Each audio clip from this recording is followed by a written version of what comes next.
I want to show you how to add a CRT TV effect in Premiere Pro. Let's go! Go over to Effects and find Grid and add it to your video. Under Effect Controls, modify the left value of Anchor to -5. Then expand Size From and select Width and Height sliders. Now modify Width to 4000, Height to 3, Border to 3. Then change color to black and modify the blending mode to Overlay. Go back to Effects and search for Lens Distortion and add it to your video.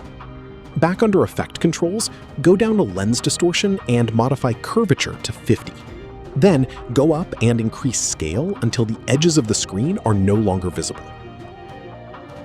Let's solve together. Put your like and subscribe.